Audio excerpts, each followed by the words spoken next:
Love hopes all things, and yet is never put to shame, based on 1 Corinthians 13:7.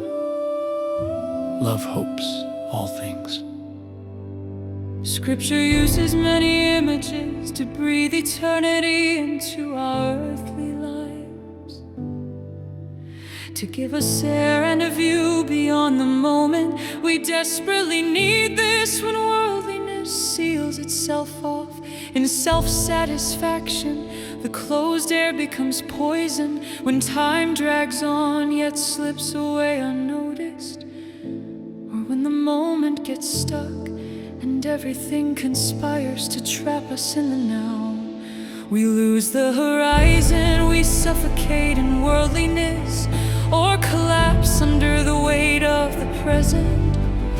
Christianity knows only one remedy, but it always knows it, the eternal. When the busy world endlessly sows and harvests and stores up gains, while the person who truly wills the good sees no fruit and becomes an object of ridicule, Christianity opens a view by calling this life the time of sowing, and eternity the time of harvest, when life stalls in petty struggles over honor and disgrace. Christianity lifts the scene to eternity, where it will be eternally decided who truly won on earth and who was truly put to shame. What it means to hope.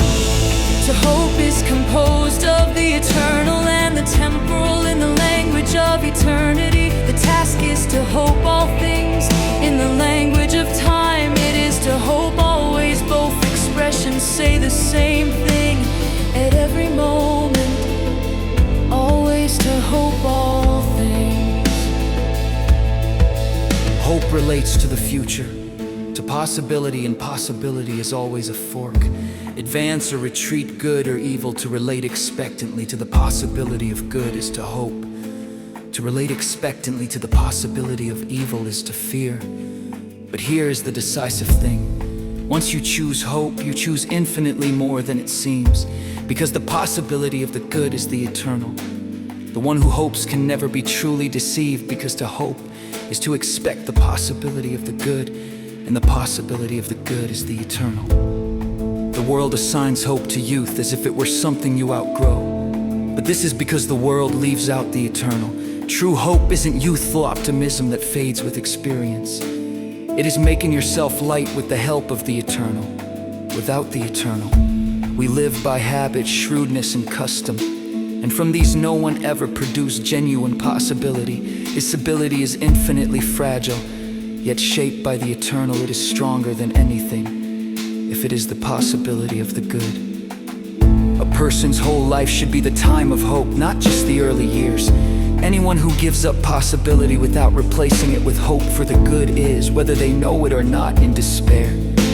Love's work of hope. To love is to hope for others. The loving person holds open the possibility of the good for the other person at every moment, whether that means glorious progress, rising from a fall, or rescue from being lost. It is possible, says despair, that the most sincere person could grow weary, that the most fervent believer could abandon faith, that the best friend could become an enemy. Yes, it is possible.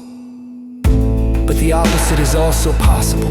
The most lost soul could still be saved. The most embittered enemy could become a friend again. The love that grew cold could burn once more. Therefore, never give up on any human being. Hope all things.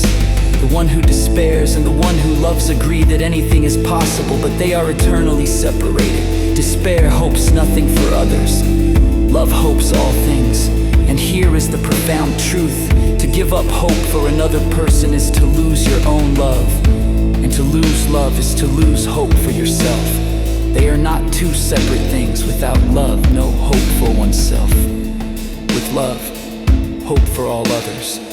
Even if the loving person can do nothing else for someone, they bring the best gift, hope, never put to shame.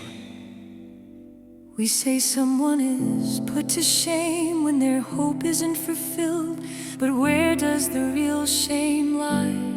not in a miscalculation, but in what one hoped for. If you hoped for some earthly advantage and it didn't materialize, the shame isn't the disappointment, it's the revelation of how much that earthly thing meant to you. That was never true hope, it was craving. True hope, hope for the good, can never be put to shame. Even if the prodigal son had died in his sins, would the father who hoped to the very last moment be put to shame? No, the son bore the disgrace, the father stood with honor.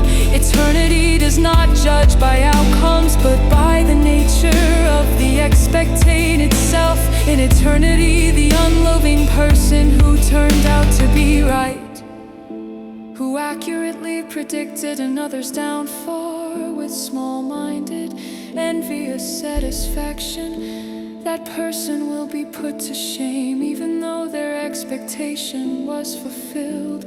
But honor belongs to the one who loved, who hoped all things. In eternity, no mockery will wound the loving one.